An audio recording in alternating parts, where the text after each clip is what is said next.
Bien, bonjour à toutes et à tous. Merci d'être venus aussi nombreux malgré le titre qui aurait pu vous impressionner. Haut les mains, peau de lapin, haut les fesses. Je vais vous parler de catalepsie. Pourquoi je vais vous parler de catalepsie? Parce que ça fait 20 ans que je fais des formations en hypnose, ça fait 20 ans que j'enseigne la catalepsie. Et finalement, je m'aperçois que la catalepsie est peu utilisée. Alors je me suis interrogé sur ce sujet et je me suis dit peut-être qu'elle était mal enseignée ou peut-être simplement que dans l'enseignement, son intérêt immédiat n'était pas évident parce qu'on la découvrait souvent au début de sa formation et que le fait de la découvrir au début de la formation eh bien, pouvait entraîner qu'après on l'utilisait moins. Alors, un petit peu d'historique d'abord. Qu'est-ce que c'est qu'une catalepsie? Une catalepsie, vous voyez, ça vient du grec. Ça veut dire c'est l'action de saisir. Et c'est aussi quelque chose d'un peu effrayant finalement, puisque c'est une attaque. Plus globalement, on pourrait dire que c'est la perte d'un mouvement de façon volontaire. Au XIXe siècle, c'est une maladie. On fait des traités et des thèses sur la catalepsie. Vous voyez, il y a même des pages où on voit que des gens sont restés en catalepsie très très longtemps, 30 jours pour Madame Klinger, 12 jours quand même pour Mademoiselle Baron, non, Mademoiselle Conquesse, etc., etc. Donc vous voyez, c'était beaucoup plus long. Alors nos petites catalepsies de une demi-heure pour des opérations, par exemple, c'est ridicule finalement. On a fait beaucoup mieux. Pourquoi? Parce que je pense que la catalepsie était un signal à l'époque, au XIXe siècle. Charcot, lorsqu'il a étudié l'hypnose, eh bien, il remarque qu'il y a des catalepsies, que ces catalepsies sont fréquentes lorsqu'il y a l'hypnose. Et il en déduit, puisqu'il a relié, vous le savez peut-être, l'hypnose à l'hystérie féminine, puisqu'il n'utilisait que des sujets féminins pour faire ses hypnoses, et que c'était des hystériques. Il avait réuni les hystériques avec le pavillon des neurologiques, parce qu'il y avait eu un incendie. Et donc il s'occupait des hystériques, et comme elles n'étaient pas malades somatiquement parlant, eh bien, il s'en servait pour ses démonstrations. Et donc forcément, il y avait un biais de recrutement dans ses études, et il en déduit que la catalepsie, c'est lié à l'hystérie. Donc c'est un symptôme de l'hystérie. Et étant donné que c'est un symptôme de l'hystérie, c'est un signe de haute suggestibilité. Ça veut dire que tout simplement, Charcot pense que l'hypnose entraîne la catalepsie. Alors, la catalepsie va être largement utilisée parce que, effectivement, ça donne des choses qui sont assez spectaculaires. Et comme c'est spectaculaire, eh bien, ça va rentrer dans le spectacle avec, vous voyez, ces manifestations un peu étonnantes. Et puis, il va falloir attendre l'arrivée, non pas de Zorro pour le haut les mains, mais d'Erickson.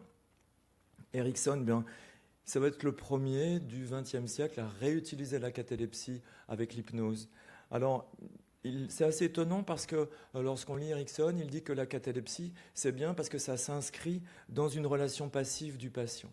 C'est-à-dire qu'on a l'impression que peut-être c'est une sorte de jonction entre l'hypnose un peu directive et l'hypnose ericksonienne. Et que, sans doute, lui, parce qu'il était à cette frontière-là, il a naturellement utilisé la catalepsie. Il dit évidemment que c'est une réponse non verbale à une demande non verbale, que c'est très utile avec les sujets très intellectuels. On sait maintenant que lorsqu'on passe par le corps, eh bien, on va être plus efficace que si on utilise simplement l'esprit pour faire un certain nombre de choses.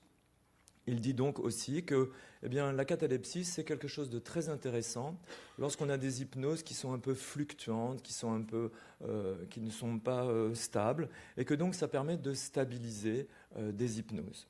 Donc, je vais vous montrer un petit film où on voit justement Erickson qui fait une catalepsie.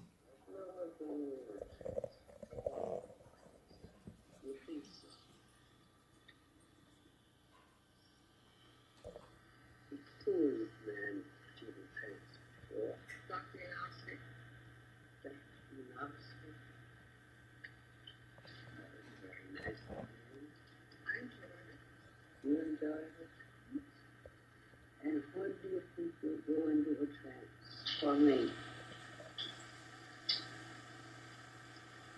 The way my arm feels, I would imagine I might be in one now.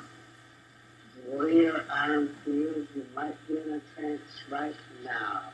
Yes, that's right. Just what way does your arm feel different?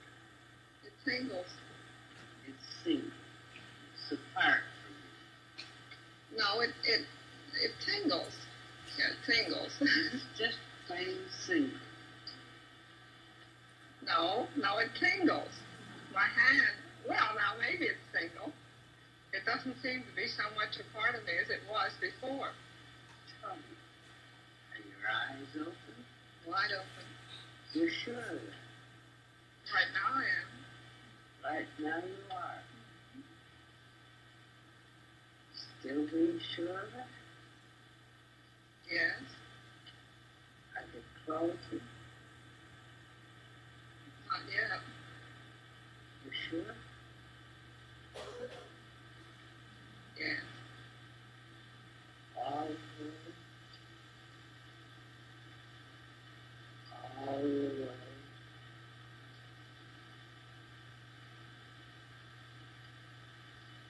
And staying shut all the way. All the way.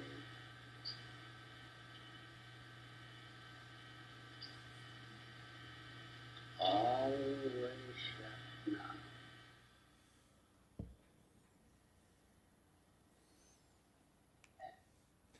Voilà, ce petit exemple d'Erickson. Vous pouvez retrouver Google, Erickson catalepsie, hein, vous pourrez le retrouver vous-même. Ça veut dire qu'on est avec deux définitions finalement de la catalepsie, du moins deux paradigmes. Le premier, c'est de dire que c'est l'hypnose qui entraîne la catalepsie, c'est ce que prenait Charcot, et puis Erickson qui pense que lui, la catalepsie entraîne l'hypnose. Alors qui de l'œuf a fait la poule finalement? C'est ce qu'on va essayer de voir maintenant. En physiologie, la catalepsie, je vous ai montré la définition tout à l'heure, c'est la perte complète du mouvement volontaire des muscles dans la position où ils se trouvent positionnés. Donc il y a d'abord et avant tout une notion d'équilibre dans la catalepsie. Alors l'équilibre, comment est-il réalisé? Il est réalisé grâce à un équilibre entre les muscles agonistes et les muscles antagonistes.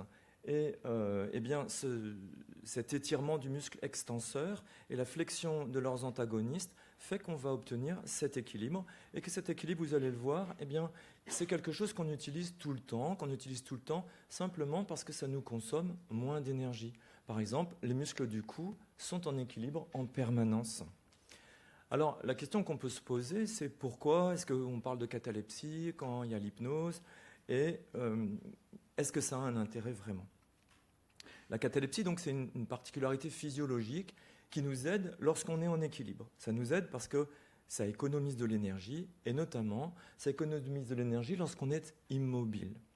Or, si on regarde bien ce qui se passe dans la transe, un des signes majeurs de la transe, du moins qu'on retrouve très fréquemment, parce que vous savez qu'il existe des transes où on peut bouger, mais traditionnellement, je dirais, et fréquemment, surtout dans les métiers de soins comme moi qui suis anesthésiste par exemple, l'immobilité fait partie des signes de la transe. Ça fait partie aussi des signes de la transe d'alerte, que ce soit une transe provoquée ou une transe spontanée. Souvent, lorsqu'on dit sidération, c'est bien parce qu'il y a une immobilité. Vous recevez une mauvaise nouvelle, par exemple, et vous vous sidérez. Vous devenez complètement immobile. Ça, c'est la première remarque. La deuxième, c'est que si on regarde dans la nature ce qui se passe, dans la nature, il y a des animaux qui font de la catalepsie. Alors, ils font de la catalepsie. Pourquoi et comment? La plupart du temps, c'est parce qu'ils aiment bien faire de la catalepsie lorsqu'ils se focalisent sur quelque chose. Donc, deuxième point de catalepsie, j'allais dire, c'est la focalisation. Or, on sait que tous les phénomènes hypnotiques passent par un épisode de focalisation, qui soit provoqué, ça c'est l'hypnose, ou qui soit spontané, ça c'est la transe spontanée, il y a toujours une focalisation. Et puis quand on regarde bien ce qui se passe chez d'autres animaux, les lapins, les poules par exemple, la catalepsie c'est souvent impliqué lorsque on a des attaques, c'est-à-dire c'est un moyen de défense, c'est impliqué dans un moyen de défense. Donc là encore, vous voyez, la transe d'alerte, c'est aussi un moyen de défense. Donc on voit bien qu'on est un peu dans le même bain. Et puis si on regarde ce qui se passe en pathologie, la catalepsie, on la rencontre aussi d'une façon pathologique dans certaines maladies, par exemple dans l'hyponatrémie.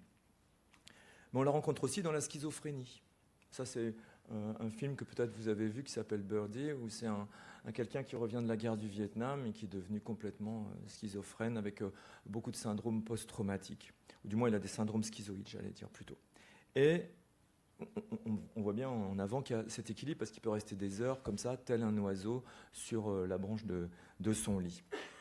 Ça veut dire que si on retrouve la catalepsie fréquemment dans les syndromes schizoïdes, c'est que la catalepsie a sûrement un rapport avec la dissociation et un rapport intime avec la dissociation.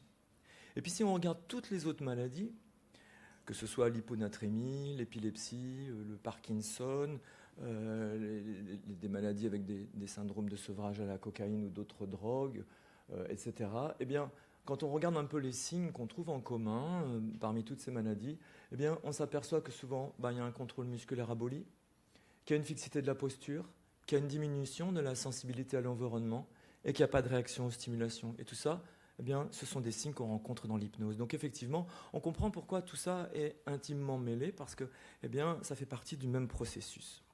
Alors dans l'hypnose, justement, dans l'hypnose, eh bien, on sait que la dissociation fait apparaître des phénomènes qui sont des phénomènes corporels, des phénomènes somatiques, qui correspondent à des changements à la fois dans le monde corporel, mais aussi dans le monde imaginaire, dans le monde intérieur.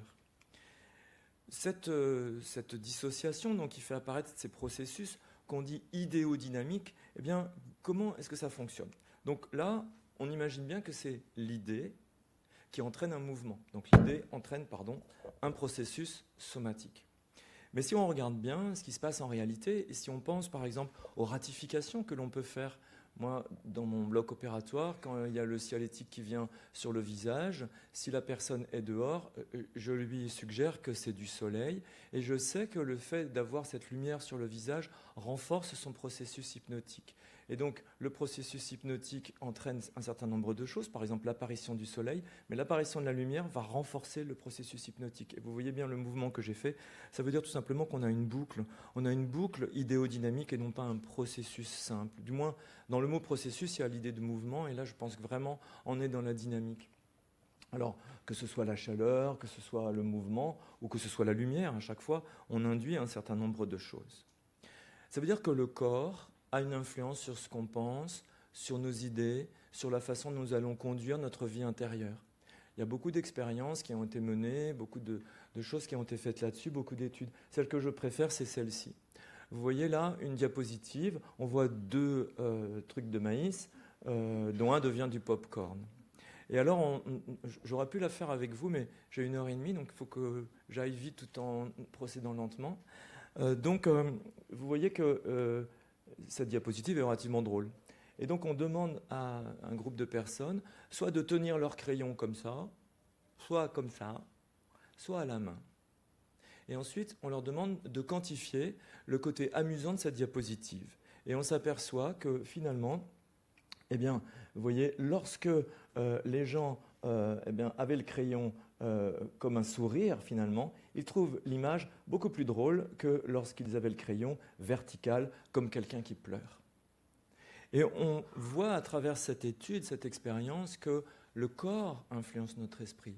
Donc quand vous êtes de mauvaise humeur le matin, souriez, même si vous n'êtes pas filmé. François Cluzet, qui a tourné dans Intouchable, explique bien comment, quand il doit jouer l'anxiété, quand il doit jouer la peur, eh bien, il fait des exercices physiques avant. C'est-à-dire il fait des pompes, il court, de manière à avoir une tachycardie et une tachypnée, être en sueur, de manière à avoir finalement les symptômes de l'angoisse et de l'anxiété. Et ça facilite la façon qu'il a de jouer. Ça veut dire que l'idée entraîne l'action, mais l'action entraîne l'idée. Il y a donc, pour le soignant qui utilise l'hypnose, une double ratification. Pour le soignant, c'est si la catalepsie reste bien comme il faut, ça veut dire que le patient est bien en hypnose. Et si le patient a bien sa main comme ça, pour lui, ça veut dire qu'il se passe quelque chose et ça augmente son hypnotisabilité, ça augmente les phénomènes.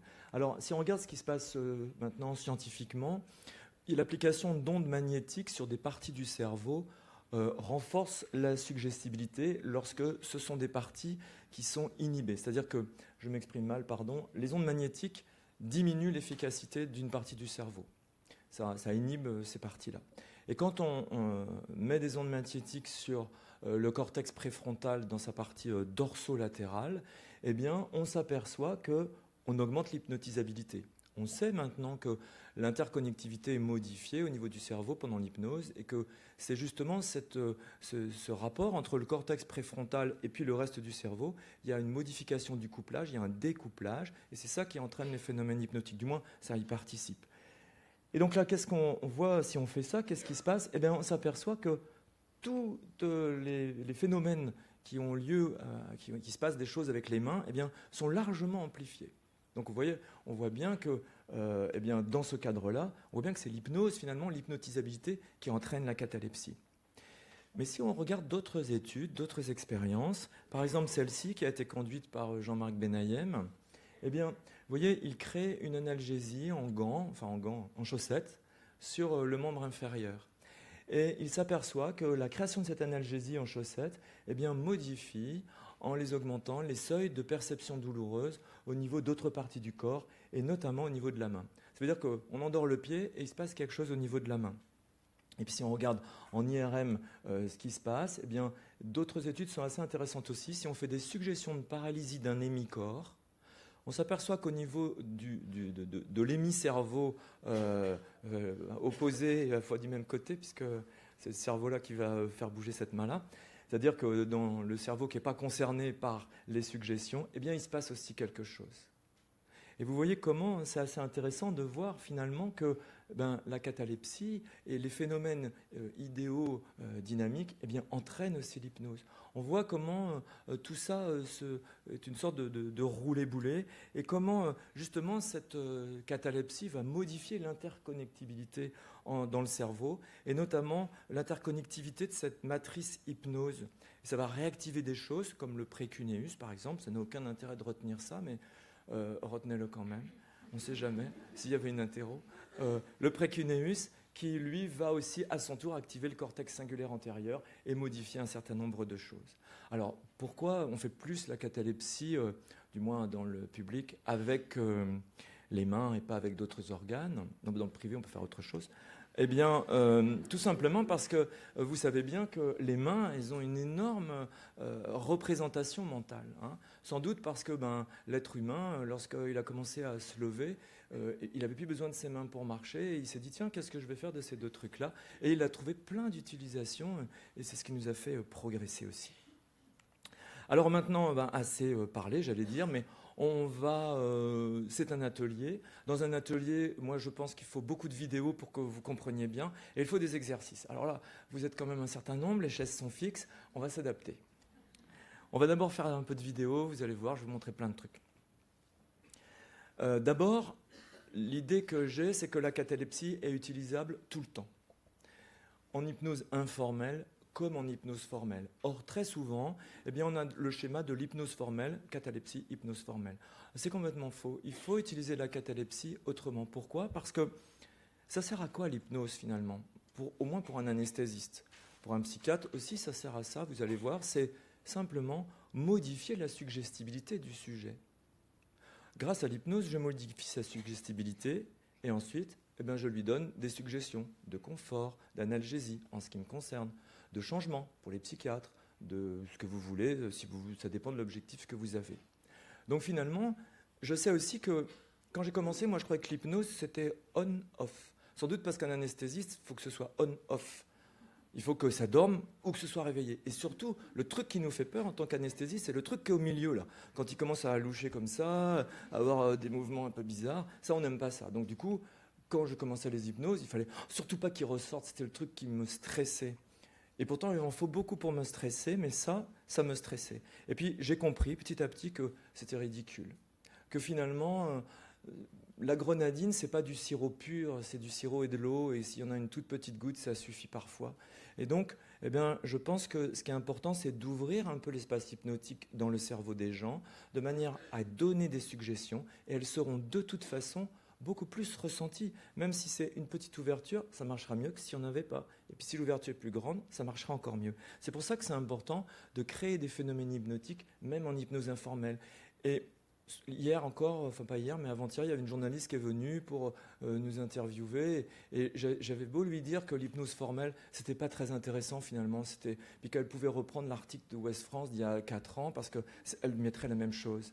Et j'essayais de lui expliquer que l'hypnose informelle, c'était vraiment beaucoup plus passionnant. Elle a quand même fait l'article sur l'hypnose formelle. J'étais mauvaise suggestion. Donc on va commencer par l'hypnose non formelle. Donc, moi, je veux donner des suggestions. Alors, je vais m'en servir. Et je m'en sers tout le temps. Voilà, je vais vous prendre votre tension. Vous entendez dans le fond? Ouais, c'est comme ça. Alors, vous allez mettre Non votre main comme ça. Voilà. Et vous allez rester bien immobile. Voilà, vous voyez le petit écran, vous restez bien immobile. Voilà, très bien. Super. Bon. Voilà, ça c'est un premier exemple. Moi j'ai un petit truc comme ça en consultation. Et alors là, vous pouvez faire ce que vous voulez des gens une fois que vous leur avez installé ça. Surtout qu'ils ne comprennent pas ce que c'est, donc ils sont archi focalisés. Et là, vous donnez des suggestions. Tout va bien se passer, ça va être confortable, on va bien s'occuper de vous, vous allez être bien calme.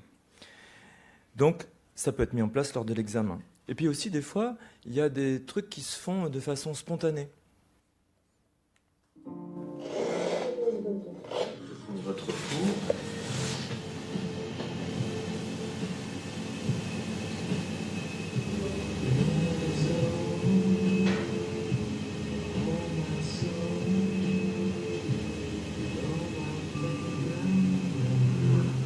Regardez son visage. Et pendant toute la durée de votre venue ici, l'anesthésiste il est là pour votre sécurité, mais il est aussi là pour votre confort. Hein. Donc ça c'est important que vous le sachiez. Quoi. On fait tout pour que ce soit le mieux possible pour vous. Okay. En plus c'est ridicule parce que je regarde ma montre comme si je reprenais le pouls. Écoutez votre cœur. Ça sert à rien.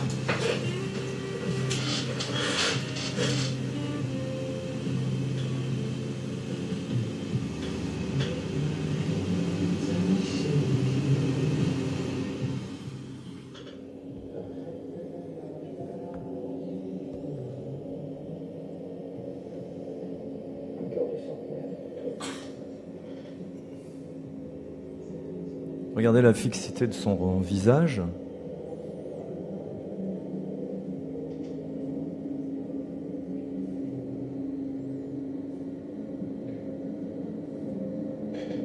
Tout va bien.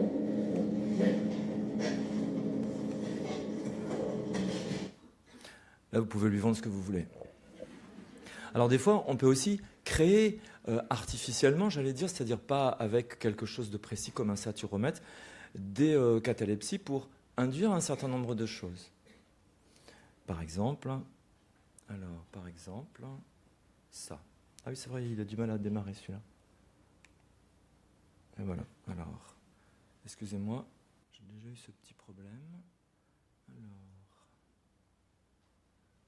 c'est la magie du direct.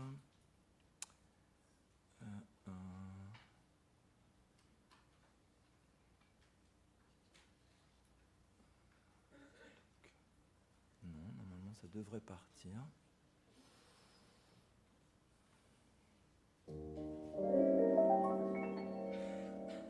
Je vais prendre votre tension, comme vous m'avez dit que vous aviez de la tension. Ce qu'on va faire, c'est que je vais vous proposer de mettre votre... Ah, pardon, excusez-moi. Vous voyez à peu près? Je vais vous prendre votre tension, comme vous m'avez dit que vous aviez de la tension. Ce qu'on va faire, c'est que je vais vous proposer de mettre votre main comme ça. Elle dit qu'elle a toujours beaucoup de tension, sauf si c'est sa fille qui la prend. Vous allez bien la laisser comme ça. Et puis, vous allez vous concentrer sur cette main. Par exemple, sur votre montre. Vous avez une trotteuse sur votre montre? Oui. Ah, voilà. Vous regardez la trotteuse. Regardez bien la trotteuse. Vous regardez bien la trotteuse, vous la laissez trotter. Regardez elle. Vous apercevez sans doute que cette trotteuse, eh bien souvent, elle s'arrête, puis elle repart. Elle s'arrête, puis elle repart. Ce que je vais vous proposer, c'est de mettre toute l'attention de ce côté-là. D'accord? Et puis, une fois que vous avez bien regardé comment est la trotteuse, eh bien, vous allez simplement laisser vos yeux se fermer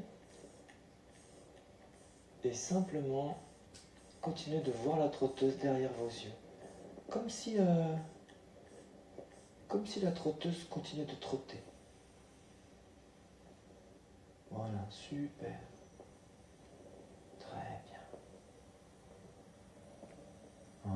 Très bien.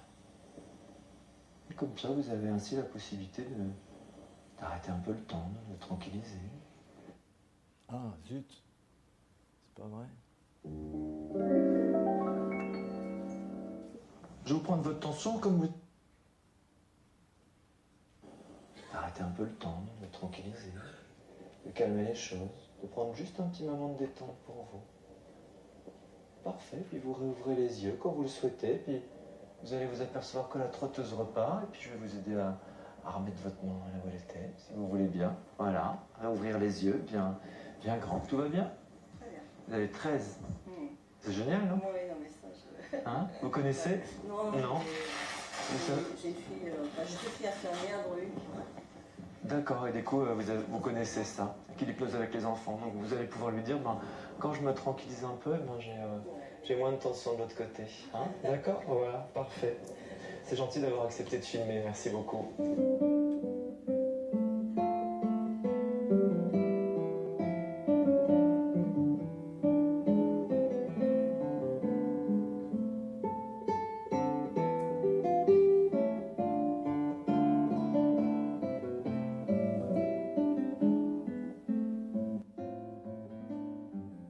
Alors, on va le ramener là.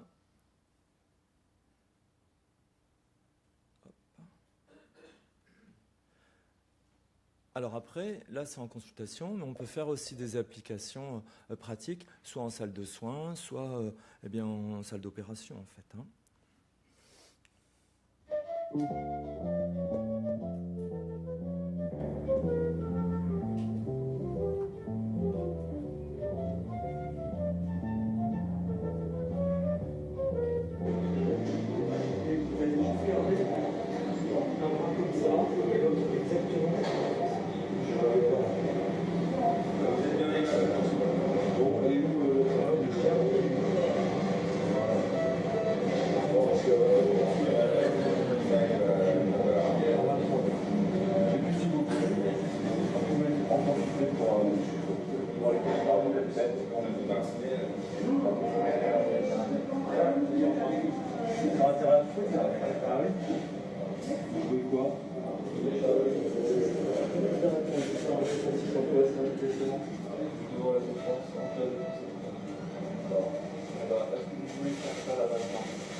Dans un premier temps, je vais nettoyer le dos avec un coucouille. Nettoyer le dos avec un coucouille désinfectant. Voilà. J'arrive. Et puis ensuite, j'endormirai la peau. D'accord? Voilà.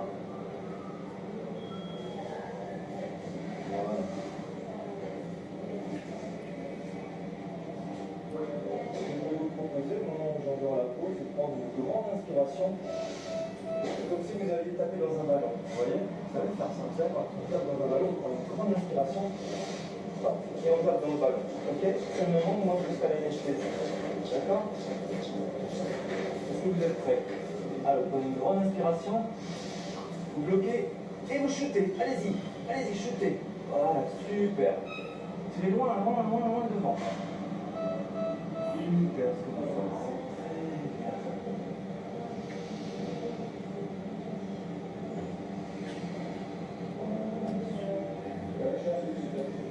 Vous pouvez laisser vos yeux se fermer. Continuez à aller sur le droit. À votre rythme. Regardez vos bras sur les yeux. La position de l'autre tranquillement.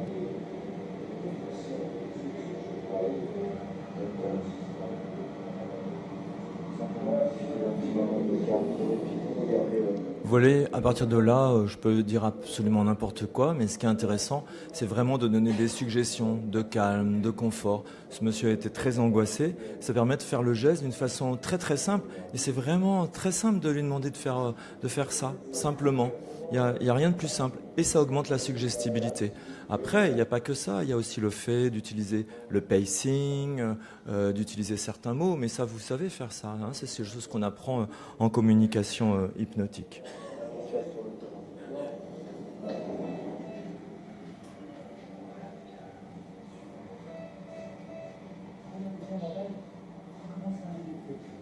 Là, j'utilise la focalisation, je lui dis de regarder bien la balle, de manière à ce que si jamais il se passe quelque chose, eh bien, il ait une focalisation plus intense. Donc, j'augmente le processus hypnotique.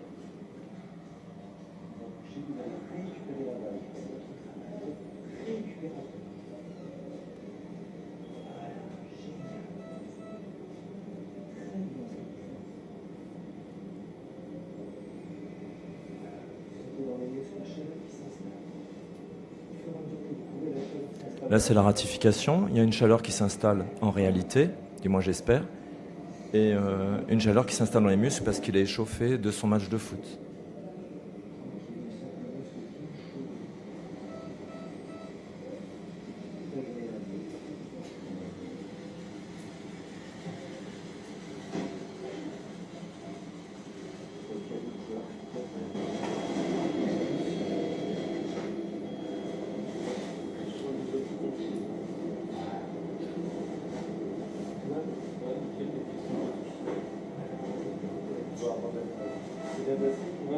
Voilà, vous voyez, ça se passe très bien.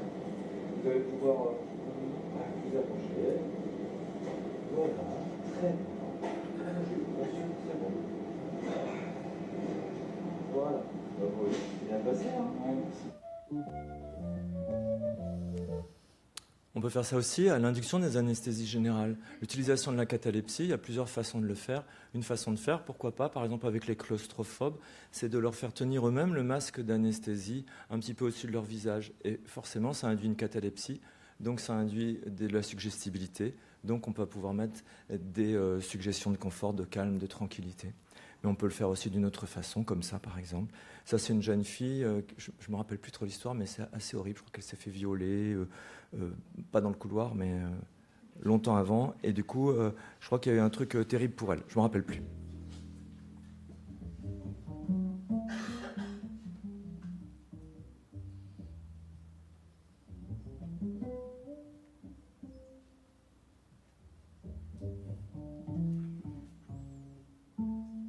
Non, elle a été battue toute son enfance. Là, c'est parfait. Vous êtes bien installé? Tout va bien? Ok. Vous avez bien chaud? Température idéale? Super. Alors, ce que je vais vous proposer, c'est de prendre le masque. Donc, vous allez voir, je vais vous le donner. Et puis, c'est vous qui allez respirer à travers ce masque. Alors, on peut choisir de respirer de l'air de la montagne, de l'air de la mer, de l'air de la campagne ou de l'air de la ville. Ça dépend. Vous préférez quoi, vous? L'air de la campagne. L'air de la campagne, d'accord. L'air de la campagne, un jour d'été, un jour d'hiver, un jour d'automne, un jour d'été. Plutôt le matin, plutôt l'après-midi? L'après-midi. Bon. Eh bien, on va faire ça. Hein. Alors, ce qu'on va faire, c'est que vous avez votre main ici. Vous allez tenir vous-même le masque sur le visage. Voilà, comme ça. Est-ce qu'il est bien installé là? Ok, parfait. Et puis l'autre main, pour que ce soit plus facile pour moi, je vais vous proposer de la mettre comme ça. Voilà. Super. Comme ça, c'est génial. Vous êtes bien installé? Tout va bien? Voilà. Et puis alors, une fois que vous allez commencer à respirer dans le masque, là, comme ça, voilà. Là, c'est l'installation du pacing. Je vais vous proposer de prendre une grande inspiration et puis de fermer vos yeux, de les laisser se fermer. Super. Et puis vous allez pouvoir partir, grâce au masque, dans un endroit à la campagne. Un beau jour d'été. C'est très agréable la campagne un jour d'été. Il y a des jolies couleurs. Peut-être de l'herbe. Peut-être des arbres. Et c'est très confortable. Il y a les oiseaux qui chantent. Vos oreilles peuvent les entendre peut-être au loin. Et vous, vous êtes bien installé dans un endroit très agréable. La température est idéale. Et tout ça est très confortable. Très confortable. vous allez prendre un petit moment de temps pour vous détendre, un moment tranquille et confortable.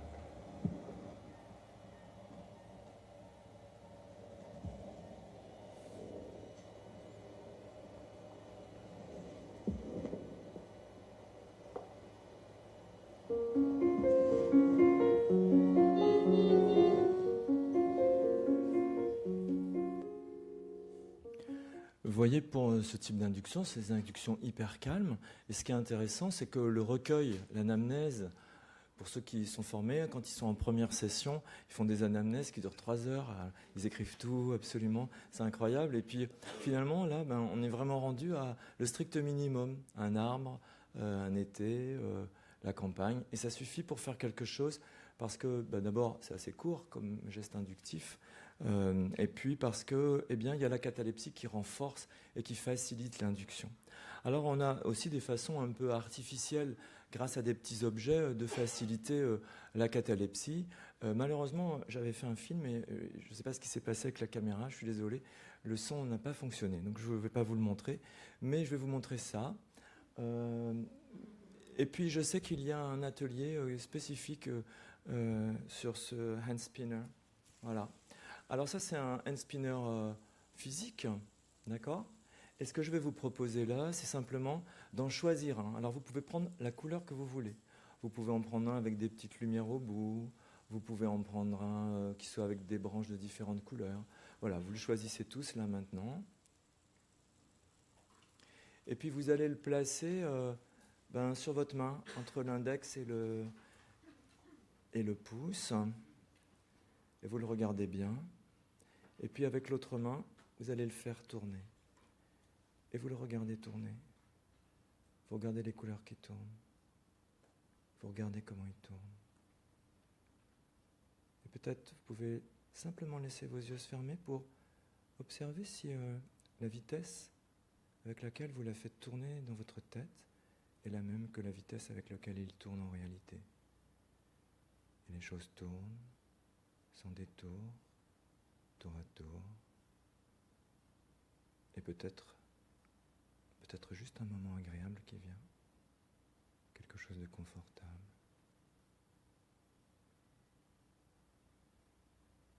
Juste pour retrouver un sourire sur le visage, une énergie. Et puis vous pouvez peut-être réouvrir les yeux, vous apercevoir qu'il a ralenti, qu'il s'arrête. Et puis vous allez pouvoir le ranger, le mettre dans un endroit qui vous plaît, je ne sais pas moi. Peut-être un endroit de votre enfance ou peut-être un autre endroit où il soit bien en sécurité, comme ça vous pourrez le reprendre quand vous voudrez faire des petits exercices d'auto-hypnose plus tard chez vous. Et puis je vais vous inviter à vous étirer comme d'habitude. Donc vous voyez, ce hand spinner, il est utilisable comme un vrai hand spinner. On peut faire des tas de choses avec, les enfants savent bien. On peut faire des lunes, on peut faire des doubles lunes et on peut faire des soleils. Alors vous regarderez sur Internet comment on fait les soleils. Moi, je sais toujours. Mais les lunes, j'y arrive. Je ne sais pas si vous voyez, là, il y a une petite lune en haut. Les enfants adorent ça. L'autre jour, on a eu un petit garçon, il faisait tourner la lune. Moi, je ne savais pas où elle tournait, mais lui, il y arrivait bien. Et du coup, c'était l'interne qui faisait tourner. Et pendant ce temps-là, moi, je faisais l'anesthésie loco-régionale. Et c'était un petit garçon, je crois qu'il avait 7 ans, 6 ou 7 ans. Et ça s'est hyper bien passé. Il n'y a pas eu besoin de protoxyde, il n'y a pas eu besoin de rien, en fait. Parce que simplement, il avait les ressources. Il savait ce qu'on allait faire. Il savait qu'on allait endormir la peau. Il savait qu'on allait endormir le bras ensuite. Il savait tout ça. Et simplement avec le hand spinner, qui était un réel, mais on voyait qu'on peut très bien en utiliser des imaginaires, eh bien, c'était suffisant. Alors on a vu le Catalan Spinner, maintenant qu'on a vu l'hypnose non formelle, eh bien on va passer à l'hypnose formelle.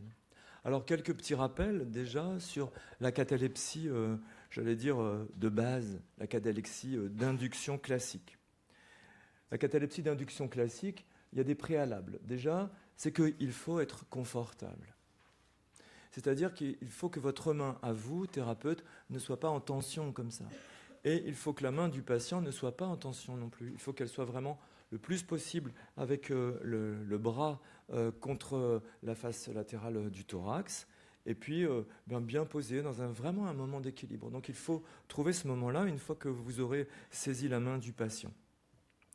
Alors, on va d'abord demander au patient laquelle des mains lui semble la plus adéquate pour faire cela, si on a l'occasion de choisir, et on va attendre sa permission. Puis on va attraper sa main.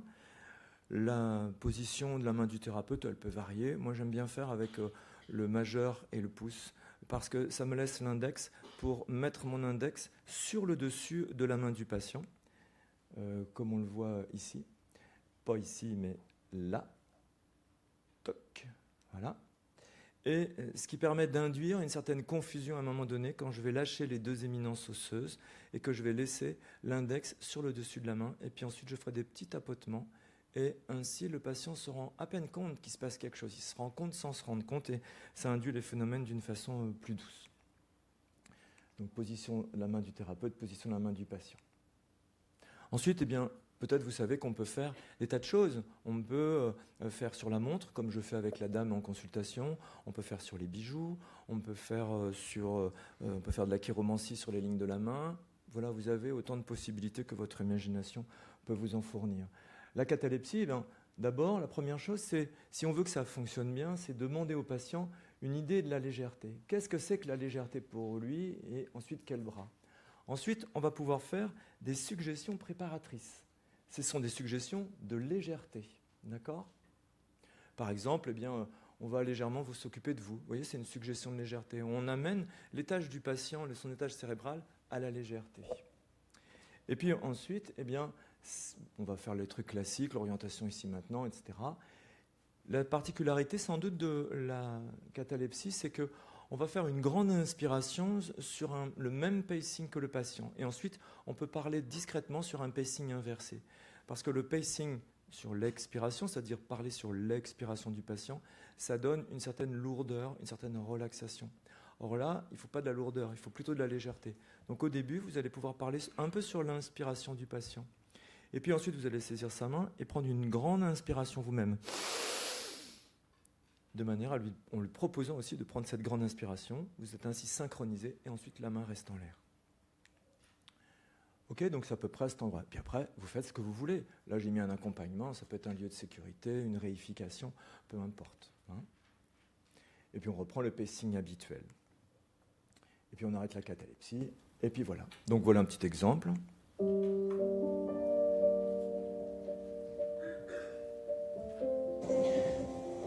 Alors, ce que je vais vous proposer, madame, c'est simplement, dans un premier temps, d'aller observer ce qu'il y a un petit peu dans la pièce ici. Vous voyez, juste pour que vos yeux aient la possibilité de prendre des repères, en quelque sorte. La couleur du mur, peut-être la petite lumière, là, vous voyez. Là, évidemment, je ne lui ai pas demandé le bras. Et puis, je vais vous proposer aussi, simplement de laisser vos yeux un peu au plafond, ou de les fermer, comme vous préférez. Et puis, de prendre des repères sonores. La musique que j'ai mis, les gens qui travaillent autour.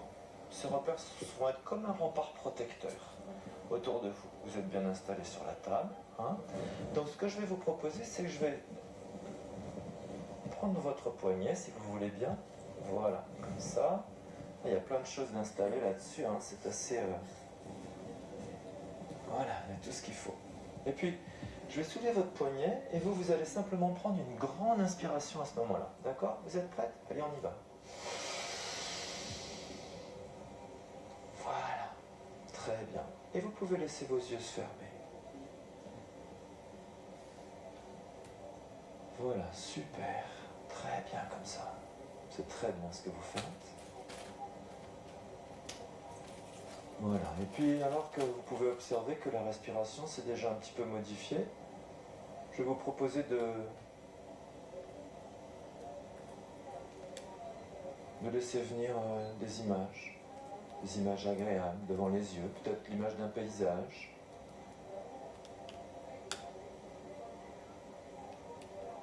Un paysage que vous connaissez.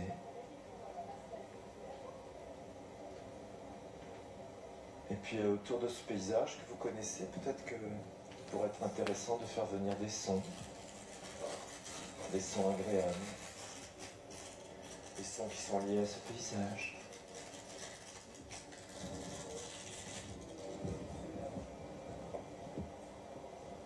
Et tout tout est calme et tranquille, confortable, agréable. Une partie de vous peut choisir ce qu'elle a envie de faire. Une autre partie peut surveiller, peut-être ici, ce qui se passe, ou faire complètement autre chose.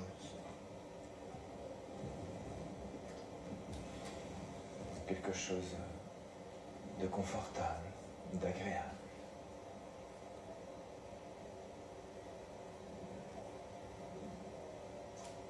Peut-être que dans l'endroit que vous avez choisi, il y a des choses qui vont se passer, des petites choses moins agréables, c'est possible. Et vous profitez de tout cela. Profitez de tout ce calme-là, de toute cette tranquillité, confortable, agréable.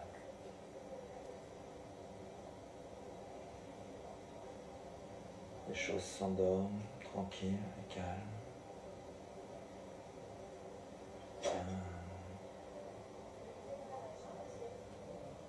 Et vous ne faites rien.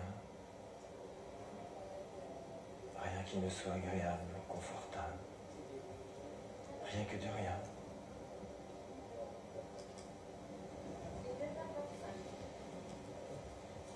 Voilà, bien. Je vérifie que la catalepsie est toujours bien installée. Très bien. Maintenant que l'anesthésie est faite, je vais ressaisir votre main.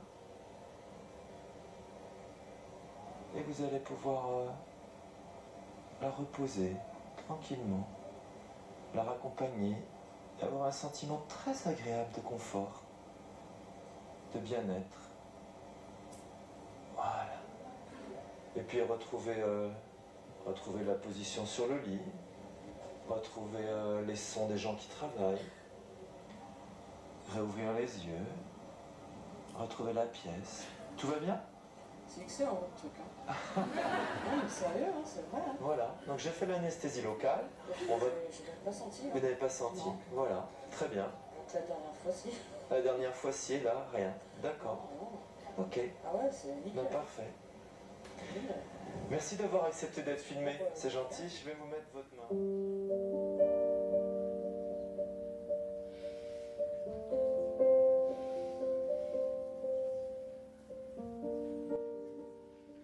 Vous voyez, là, l'anamnèse, elle est réduite au strict minimum, puisqu'il n'y en a pas.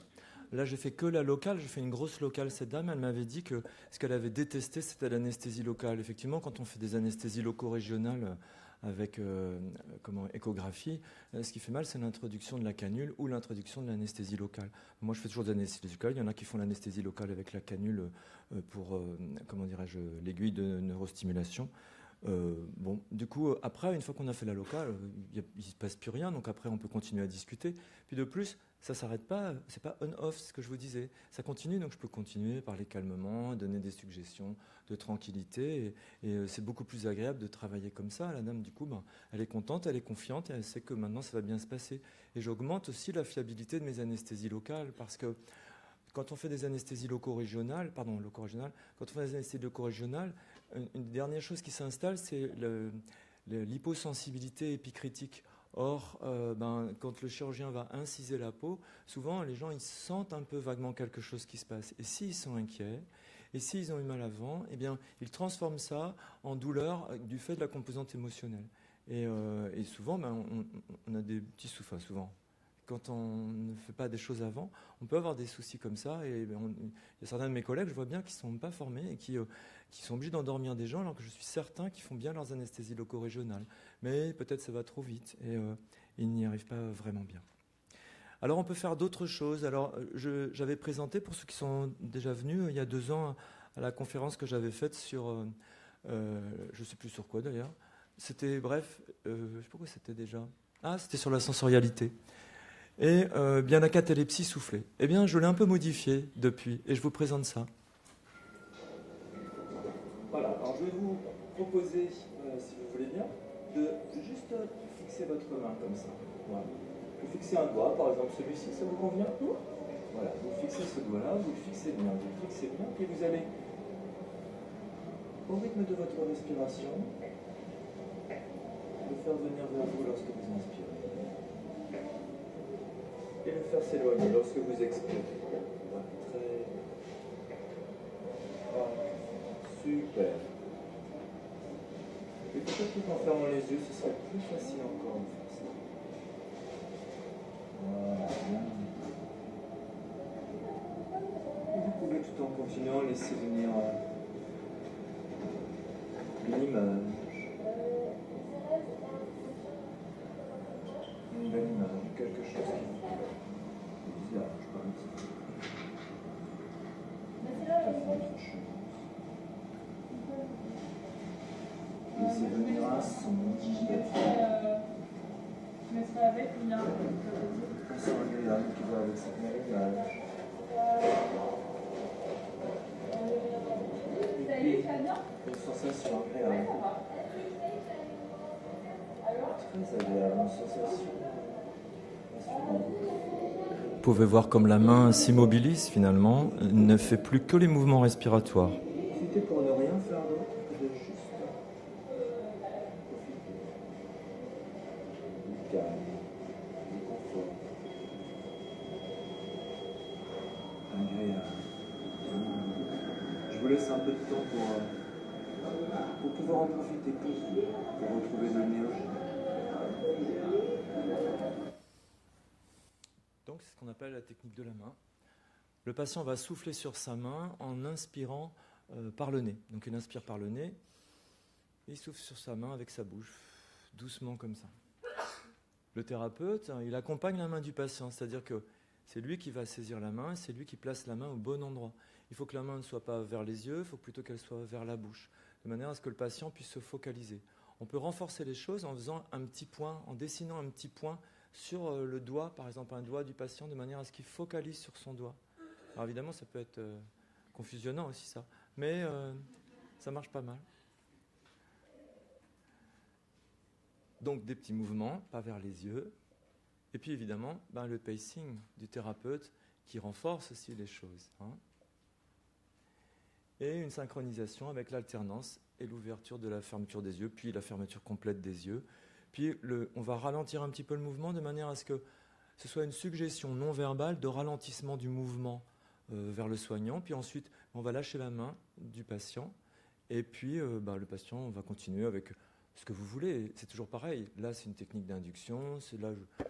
C'était quelqu'un à qui j'ai demandé de faire ça, mais ça pourrait être, on pourrait penser que n'importe quel patient peut trouver ça comme technique d'induction assez facilement. L'intérêt, c'est qu'on peut apprendre ça aux proches aussi. Par exemple, à la maternité, on peut demander au mari de faire ça à son épouse, en lui apprenant finalement à faire de la catalepsie soufflée. Et puis on peut aussi apprendre ça aux sages-femmes qui sont autour, qui ne sont pas formées par exemple, ou aux gens qui vous aident à poser des locaux régionaux si vous êtes anesthésiste, ou à ceux qui vous aident plus généralement, quel que soit votre métier. Eh bien, vous allez le faire. Alors, comment? Tu vas inspirer par le nez et souffler par la bouche. D'accord? Alors, vous pouvez soit le faire tout seul, juste pour voir ce que ça fait, soit vous vous occupez de votre voisin.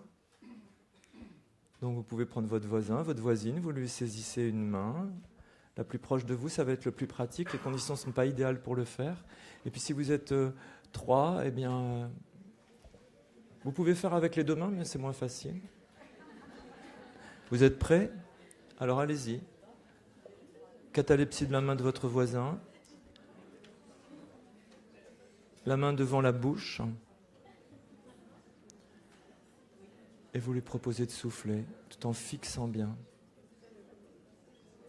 Tout en fixant bien.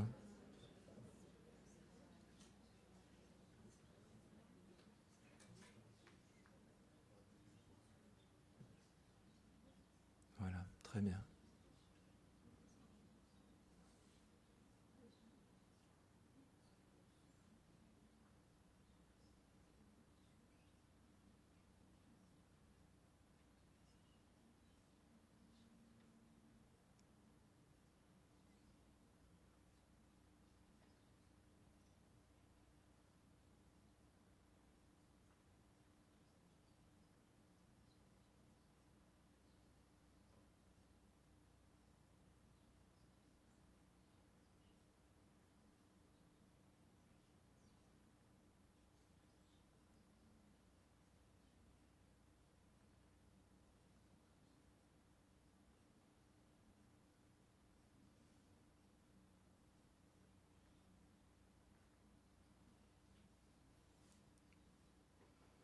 puis tranquillement, vous allez proposer la réassociation à votre patient.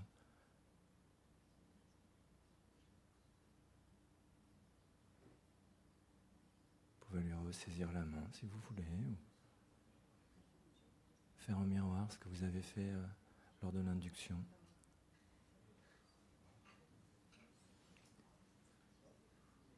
Et puis revenir ici et maintenant. Vous frottez les mains, faire des petits mouvements dans les mains.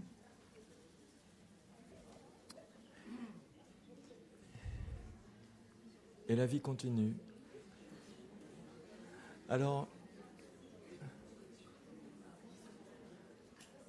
deuxième technique, qui ressemble un peu mais qui est différente.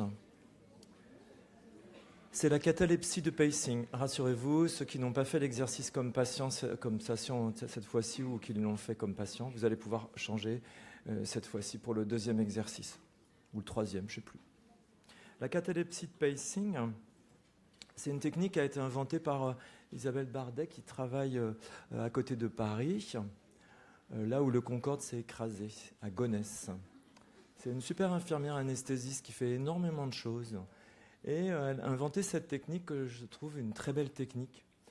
La main du patient est posée sur celle du thérapeute. Alors allez-y, prenez votre thérapeute là à côté, puis posez votre main sur sa main, comme ça. Comme si vous vouliez juste faire un...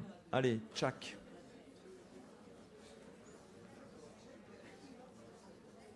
Alors là, vous pouvez faire, quand vous êtes 3, vous pouvez faire celui du milieu, sert de patient pour les deux côtés.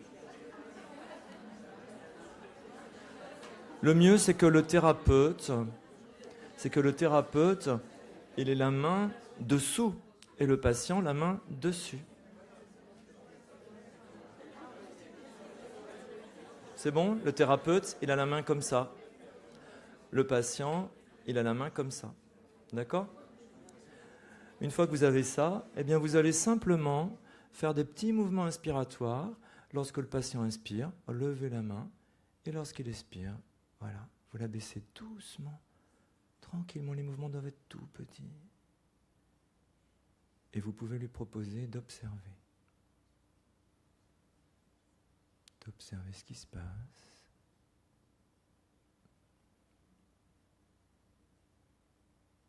Et comment c'est agréable. Comment tout ça est confortable.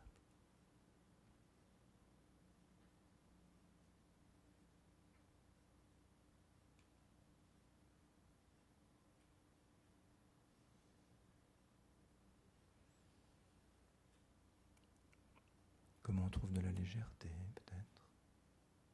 Comment petit à petit, la main peut peut-être se poser toute seule en l'air, sur quelque chose.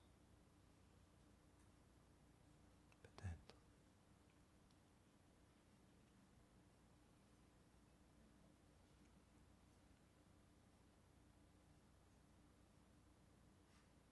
Voilà. Puis après, vous inventez le reste. Hein ? On va continuer si vous voulez bien. Je vais vous demander de revenir ici maintenant, à nouveau de vous étirer. Voilà, c'est deux petits moments.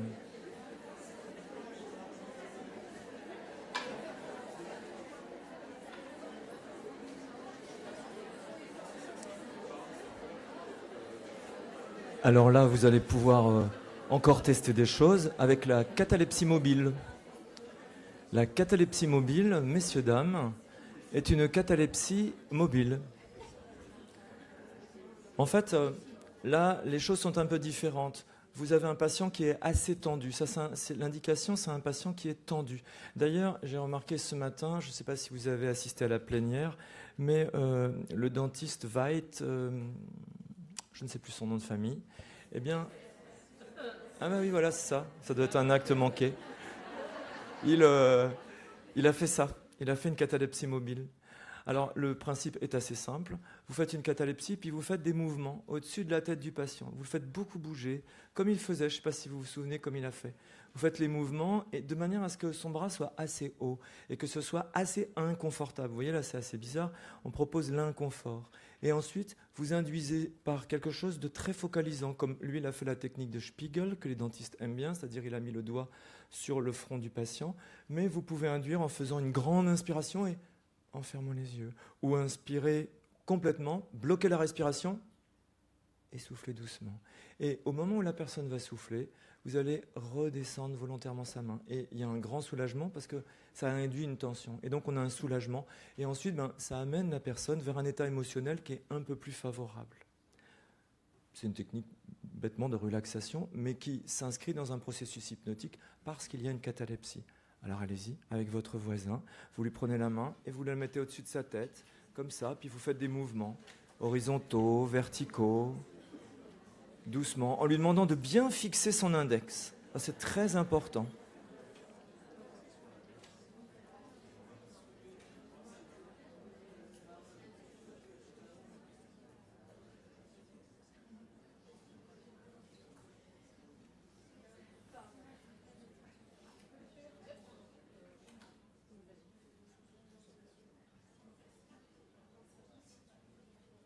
La focalisation est extrêmement importante.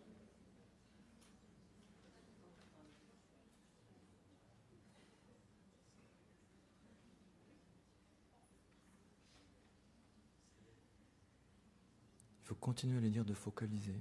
Regardez bien votre index. Regardez bien ce doigt.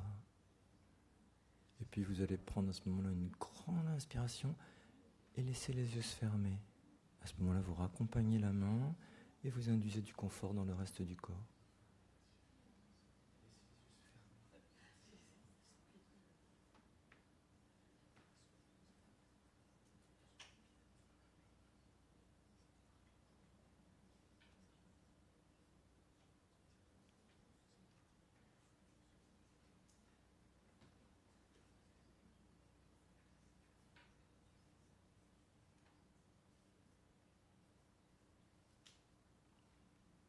Une fois que la main, qu'on a fini de faire les petits mouvements, il faut raccompagner la main vers le bas de manière à ce qu'il y ait une relaxation importante. Évidemment, si le patient a l'air confortable en le laissant en l'air, on va le laisser.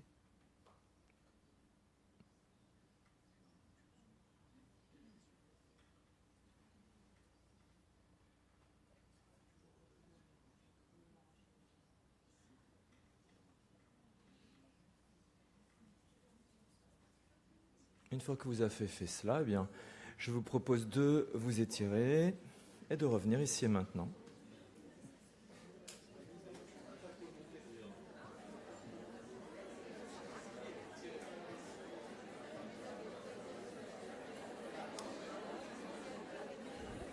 On va maintenant parler de catalepsie sensorielle. La catalepsie sensorielle, le principe est assez simple. Le principe est le suivant. La catalepsie sensorielle, eh bien, on va faire une anamnèse. Puis, une fois qu'on a fait l'anamnèse, on va induire une catalepsie.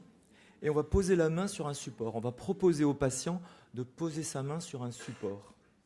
Et on va réaliser l'accompagnement à l'intérieur de ce support ou en périphérie, à l'extérieur. Ça dépend. On peut suggérer des choses. Par exemple, on peut suggérer que le support est par exemple une boule de cristal ou, vous savez, ces boules qui sont en bas des escaliers qui des fois sont en cristal un peu coloré, bleu vif ou violet. Ou alors, c'est quelque chose de très opaque mais qui est brillant et sur lequel on peut projeter quelque chose. Donc comment on fait ? Vous voyez, on fait comme ça. On recueille le thème, l'idée de la légèreté, la même chose que pour une catalepsie. Puis on fait la catalepsie près du corps et on réifie cette catalepsie, c'est-à-dire qu'on va réifier la boule. On dit, voilà, comment est la boule ? On demande au patient, comment elle est ? Alors, vous voyez que là, on est juste au début, on est vraiment ici, donc il n'est pas complètement encore, sa transe n'est pas complètement stabilisée, donc on peut commencer par ça. Et on va lui demander comment est la boule, quelle couleur elle est, qu'est-ce qu'il y a, est-ce qu'on peut voir à l'intérieur ? Est-ce qu'elle est transparente ? Il faut induire cette idée de transparence, c'est plus facile. Si on n'y arrive pas, tant pis, ce sera en film autour. Une fois qu'on a bien la main posée sur cette boule, elle est bien solide, c'est une boule très solide. Alors à ce moment-là, le patient laisse ses yeux se fermer et puis tout à coup, il regarde à l'intérieur de la boule. Et il y a une couleur qui apparaît. Votre patient est à la neige, ça va être du blanc. Il est allé à la mer, ça va être du bleu. Il est allé à la campagne, ça va être du vert. Il est en ville, ça va être du gris. Ou du blanc, ça dépend. Ou du rose si vous habitez Toulouse. Donc, il regarde à l'intérieur, il y a une couleur. Et puis, vous vous apercevez que c'est une couleur que vous connaissez. La couleur de l'eau, la couleur d'une plage, à Saint-Malo peut-être, ou ailleurs, etc., etc. Et puis vous continuez à réintégrer la sensorialité. Après, on va mettre des sons et après, on va faire installer le patient à l'intérieur et il va faire son accompagnement à l'intérieur, tout en ayant une catalepsie qui est vraiment bien stabilisée. Et c'est l'intérêt de la technique que l'accompagnement soit stabilisé. Et puis à la fin, on arrête l'accompagnement, on arrête la catalepsie. La chose qu'on peut faire, c'est on peut suggérer au patient de ranger cette chose sur laquelle il a mis sa main dans un endroit connu de lui seul, ce qui permettra, lorsqu'on a des soins itératifs, de la réutiliser facilement, parce qu'après, il suffit de faire toc et il met sa main. Et alors, évidemment, comme c'est un écran, finalement, on peut voir différents accompagnements. Ce n'est pas toujours le même, bien sûr. Hein.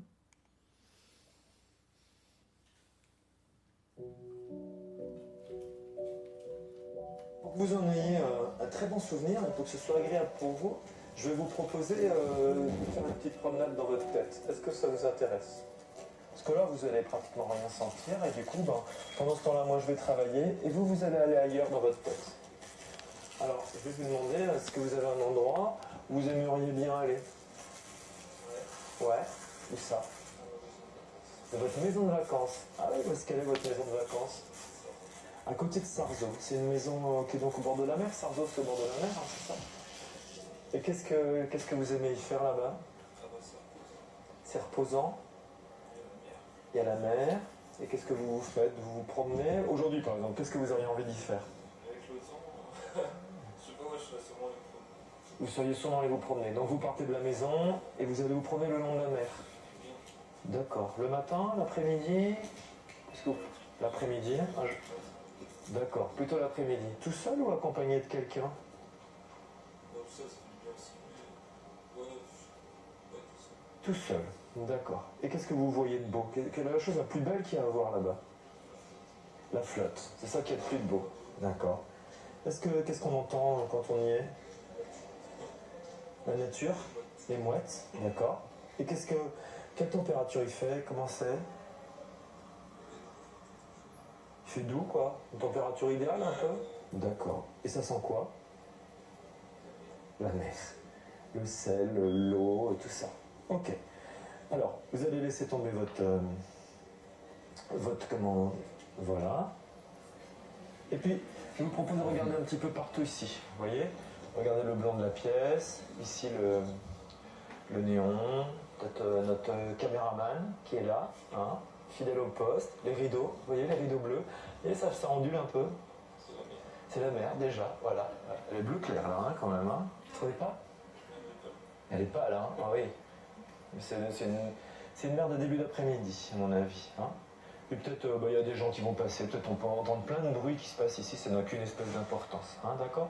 Tout ce qui est important, c'est que vous soyez bien installé, comme vous êtes installé là. Les jambes sont bien allongées, le corps est bien allongé aussi. Et ce que je vais vous proposer, c'est de prendre votre main et puis de la mettre comme ça, là. Et sur une boule transparente. Vous pouvez faire ça? Vous savez, un peu en bas des escaliers, des fois, il y a des grosses boules transparentes comme ça. Vous voyez ce que je veux dire?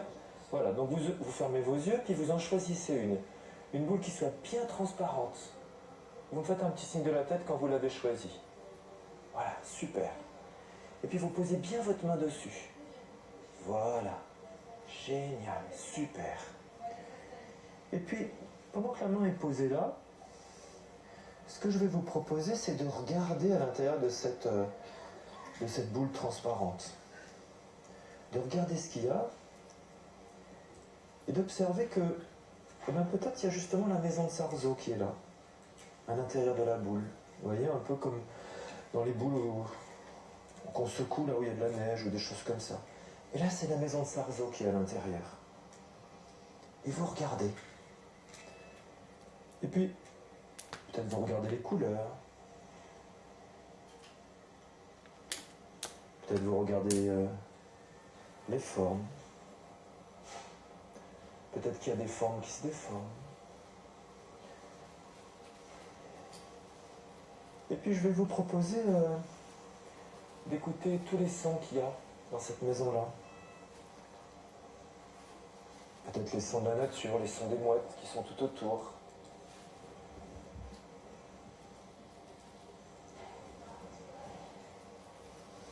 La température est idéale. Et c'est très agréable. Une fois que vous avez bien regardé, bien entendu, eh bien, je vais vous proposer, comme si vous vouliez vous installer dans la boule, d'y aller, dans cette boule-là, d'aller dans la maison de Sarzeau. C'est l'après-midi. Et c'est très agréable. Vous avez décidé de faire une petite balade le long de l'eau, la flotte. Vos yeux observent la couleur de l'eau. Une belle couleur.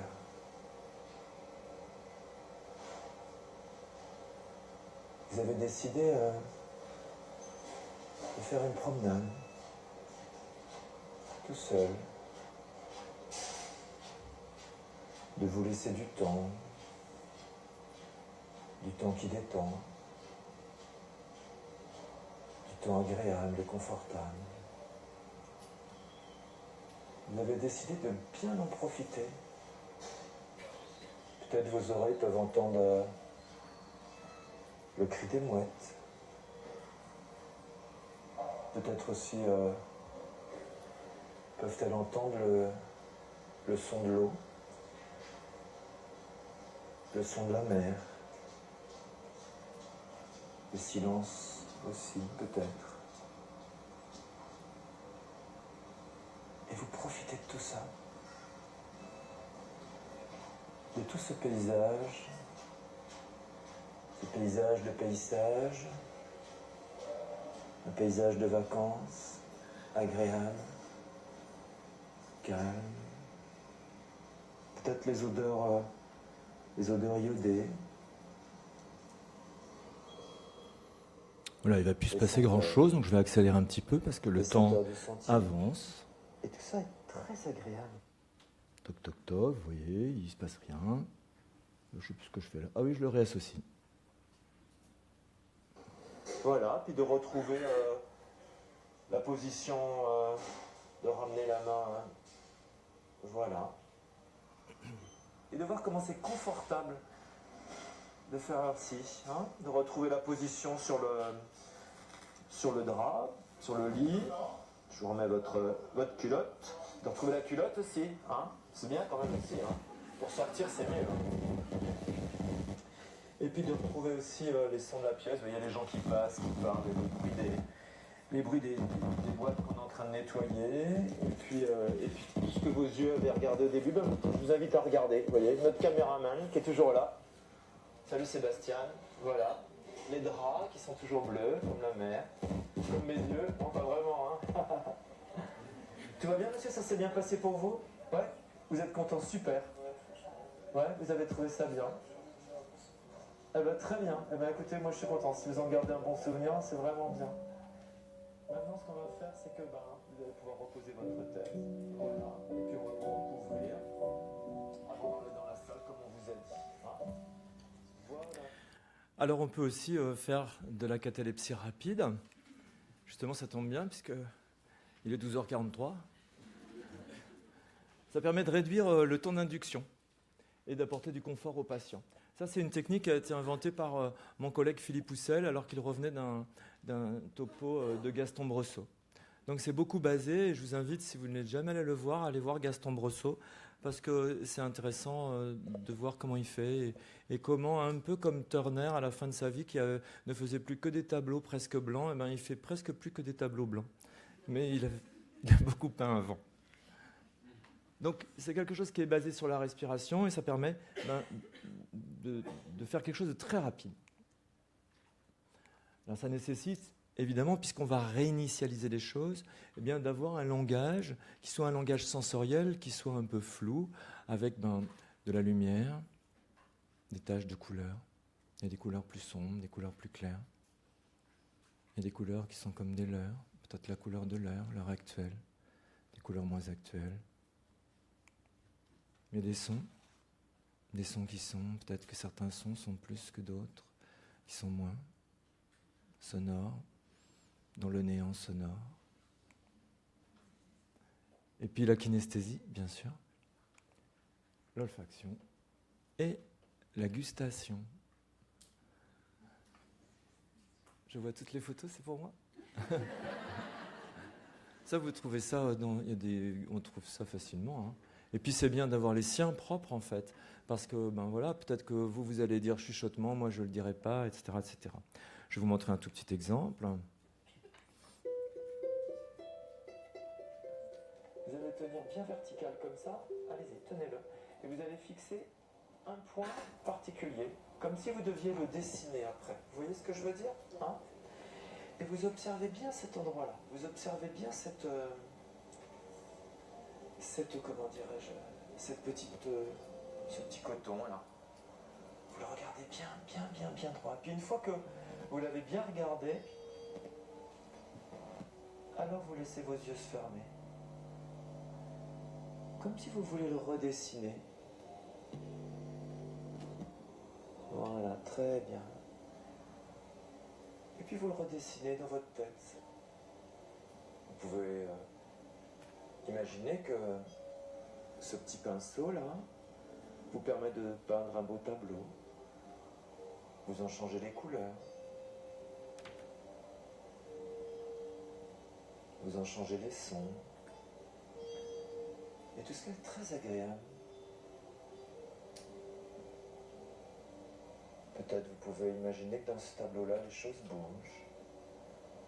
Une partie de vous fait cela pendant qu'une autre partie fait peut-être autre chose. Et moi, pendant ce temps-là, je fais aussi autre chose. Au niveau de ce tableau-là, il y a des endroits qui sont un peu différents, un peu étranges. Et vous profitez de tout ça, de tout ce confort-là, qui s'installe progressivement. Vous regardez les jolies couleurs du tableau. Vous y mettez les couleurs que vous préférez.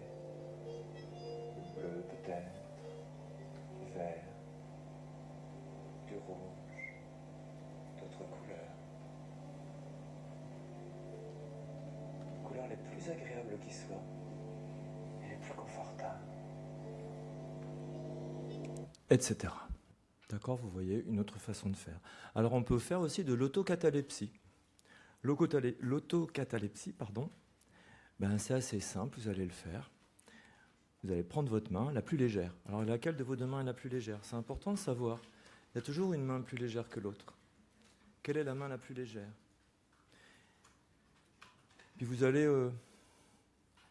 prendre votre main avec l'autre, simplement comme ça. Puis vous allez soulever votre main, comme ça, et observez comment les mains font des petits mouvements avec la respiration. Comment les mains décollent un peu, montent un peu avec l'inspiration.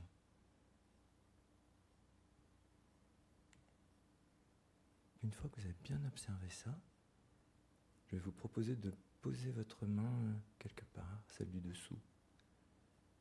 Puis d'observer juste si en écartant un peu les doigts de la main du dessus, eh bien elles ne pourraient pas se séparer, tout en restant proches, très proches, l'une au-dessus de l'autre peut-être.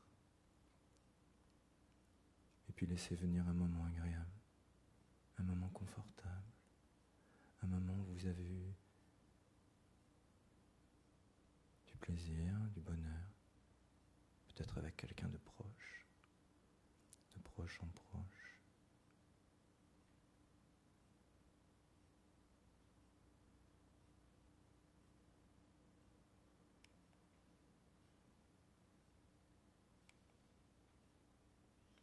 Et puis vous allez pouvoir reprendre votre poignet tranquillement, faire des petits mouvements avec les deux mains, comme si vous vouliez faire du piano. Ou comme si vous aviez des petits fourmillements dans les mains. Puis je vais vous inviter à faire pareil avec les poignets et à vous étirer tranquillement. Et on va faire le deuxième exercice, qui est un exercice de catapulsing.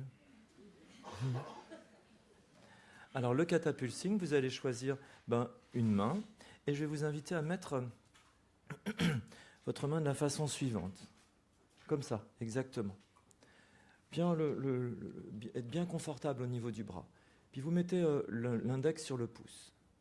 Et puis vous observez que il y a un petit pouls qui se manifeste. Il y a un pouls capillaire. Des fois, il faut soulever un peu le doigt, juste un peu, ou appuyer, ou faire des petits mouvements avec son index, un petit peu comme si c'était un petit coussin. Voilà. Puis une fois que vous avez commencé à le sentir, je vous invite à fermer les yeux et vous allez vous apercevoir qu'il devient un peu plus fort, ce pouls capillaire, un peu plus présent.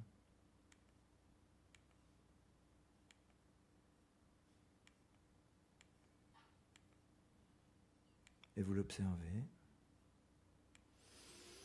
Peut-être vous pouvez prendre des inspirations un peu plus profondes et puis observer le confort que ça ramène. Puis une fois que vous avez fait ça, eh bien, je vais vous proposer juste de réassocier vos yeux, de réouvrir les yeux et de regarder cette petite association des deux doigts.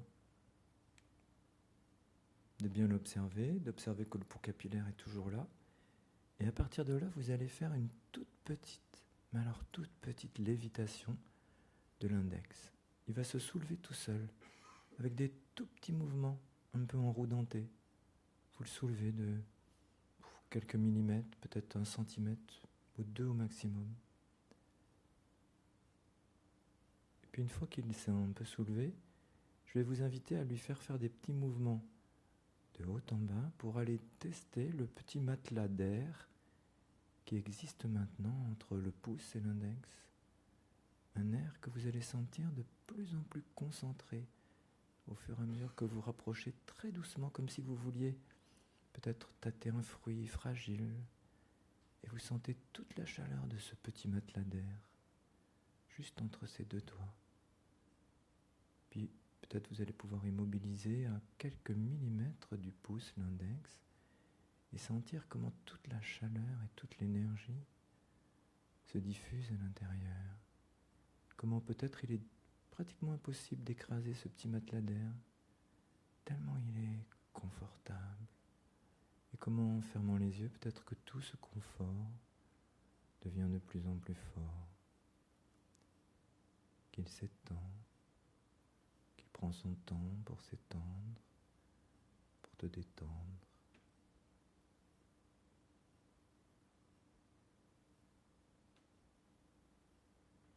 Et puis petit à petit, eh bien, je vais t'inviter à appuyer ton index contre ton pouce. C'est très très lentement et tu vas sentir toute l'énergie qu'il est encore là.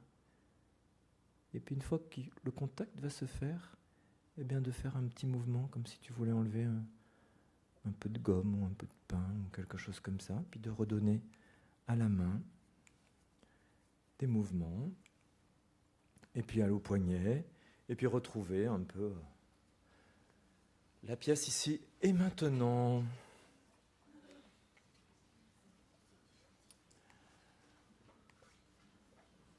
Alors, il y avait quand même autre chose dont je voulais vous parler aussi, c'était les catalepsies opportunistes. Juste pour en parler. Les catalepsies opportunistes, c'est quoi ? C'est tout ça. Il y a des catalepsies dans toutes ces techniques-là, que ce soit le gant d'analgésie, le pendule décisionnel, l'auto-hypnose et la boule énergétique, les mains de Rossi, et puis les catalepsies doubles. Alors, le gant d'analgésie, vous connaissez tous, et vous voyez bien que quand on fait un gant d'analgésie, il y a une catalepsie obligatoire.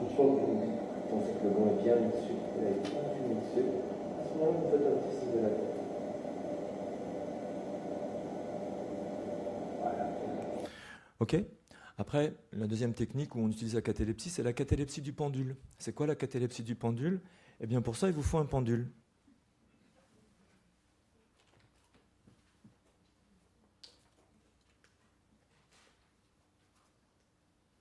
Alors, j'ai le mien, normalement.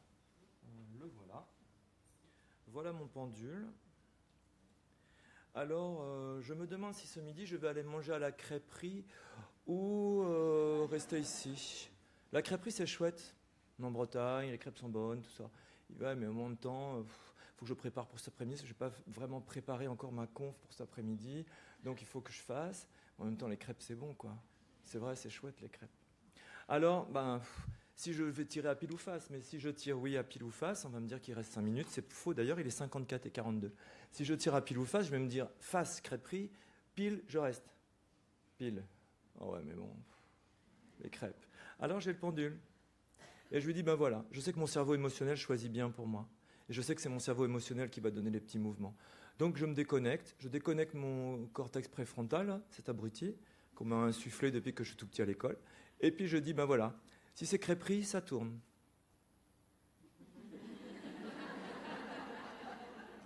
Bon, ben c'est crêperie.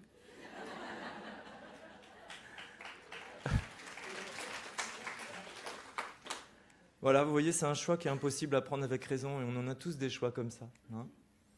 Alors, il ne faut pas faire oh, j'ai un tube pas. Hein.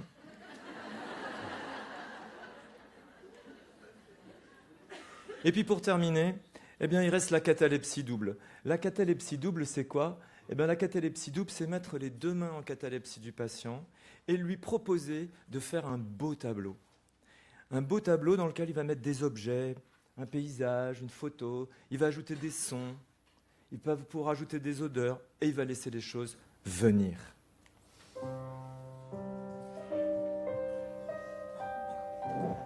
Très bien, donc ce que je vous ai proposé de faire, c'est faire un petit exercice de manière à ce que vous en profitiez une fois que vous allez être réveillé. Hein, d'accord? Donc ce petit exercice que vous avez accepté d'être filmé pour le faire, eh bien, il va être très très simple. Dans un premier temps, je vais vous demander si vous êtes bien installé, si tout va bien. Ouais, tout va bien. D'accord, vous êtes bien installé. Alors, je vais vous proposer de regarder un petit peu tout autour de vous, de laisser les yeux se promener à droite à gauche. Et sur les choses qui vous intéressent, peut-être la caméra, peut-être les draps là qui sont là, peut-être le plafond, la lumière. Et vos yeux peuvent choisir des points qui leur plaisent plus que d'autres. Une fois que vos yeux ont fait ça, je vais proposer à vos oreilles de faire la même chose. Écoutez les sons des gens qui parlent à côté, qui travaillent. Écoutez tous les sons qui sont comme un rempart protecteur tout autour de vous. Et puis le silence de ma voix qui va vous accompagner. Alors que vous êtes installé sur le lit roulant. Le pied bien au chaud. La tête bien reposée sur l'oreiller. Je vais vous proposer de mettre vos mains comme ça, comme si vous teniez une feuille ou comme si vous aviez un tableau que vous auriez ici. D'accord? Voilà. Vous gardez bien vos mains, vous pouvez faire ce petit effort-là d'imaginer qu'il y a un tableau, comme un tableau blanc. Hein? D'accord? Ok? Et puis, sur ce tableau blanc, je vais vous proposer de mettre des couleurs, comme un paysage. Quel type de paysage vous mettriez? Un paysage de plage. Donc vous pouvez mettre un paysage de plage, choisir des couleurs, un peu comme si vous deviez faire un dessin, mettre la couleur de l'eau, la couleur du sable. C'est une plage de sable. Voilà. La couleur du ciel. Peut-être qu'il y a des petits nuages dans le ciel, ou peut-être pas du tout. Le soleil. Puis, une fois que vous avez fait ça, vous pouvez laisser vos yeux se fermer et puis simplement bien observer les différentes formes qu'il peut y avoir sur cette plage-là. Voilà, super. Peut-être qu'il y a des formes rondes, peut-être d'autres sortes de formes, des formes ovales, des formes carrées, des formes horizontales, des taches de couleurs, de différentes couleurs. Puis une fois que vous avez bien observé ce paysage-là, je vais vous proposer d'y associer un son, le son de cette plage. Peut-être au début un seul son, le son que vous préférez. Puis petit à petit, d'autres sons viennent autour. Des sons qui sont comme des murmures, peut-être. D'autres qui sont plus sonores. Des sons dans le néant sonore.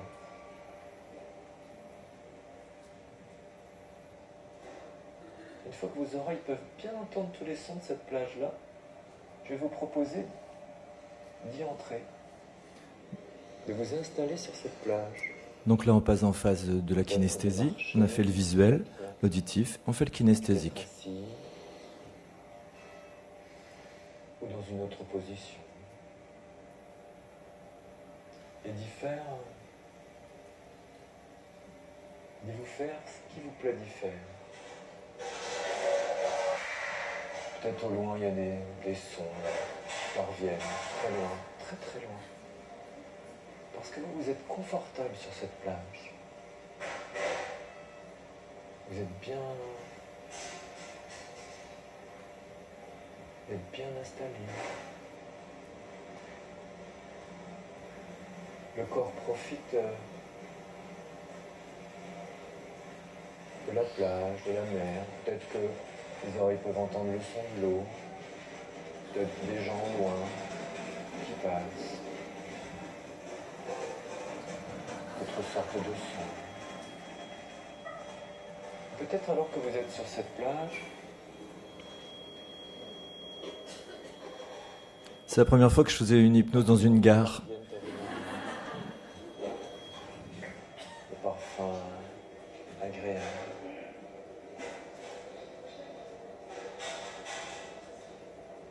Des parties de vous profitent de tout cela. Comme un cadeau. Un moment hyper agréable. Comme un moment où le temps s'arrête, tout simplement. Calmement.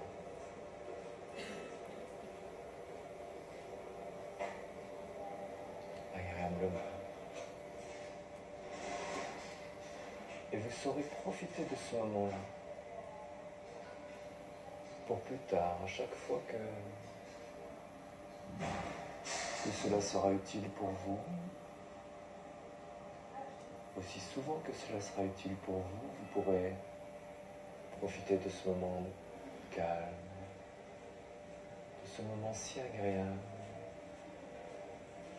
de ce paysage, d'un paysage qui vous plaît, la lumière, couleur, le calme.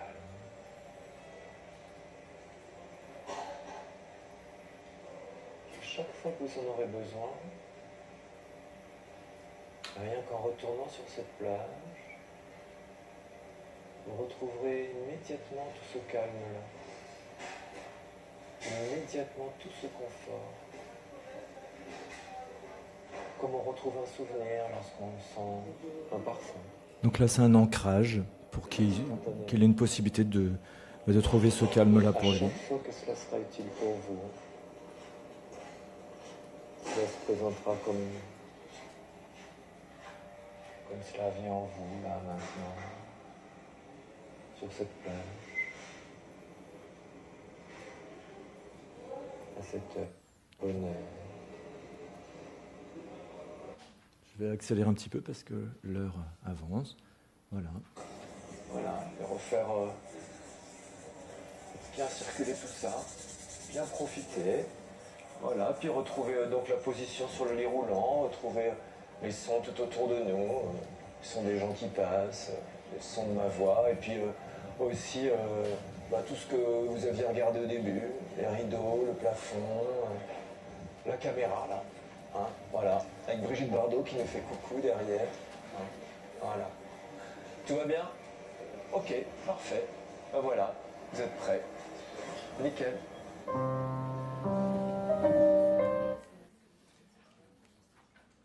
En conclusion, bien, qu'est-ce qu'on peut dire? On peut dire que la catalepsie, c'est simple à faire, vous voyez, c'est très simple. Ça a une adaptabilité énorme puisqu'on peut le faire dans plein de situations. C'est efficace, vous en êtes rendu compte. C'est rapide, donc ça c'est aussi intéressant. Et puis c'est créatif. Il y en a même qui font de la catalepsie avec des lapins, vous voyez. Alors, et ça marche, c'est ça qui est incroyable.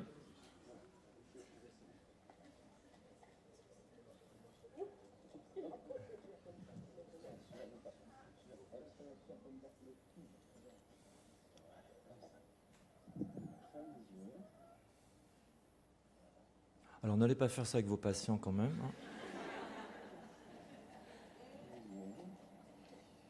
Encore que la petite caresse sur la tête peut être agréable.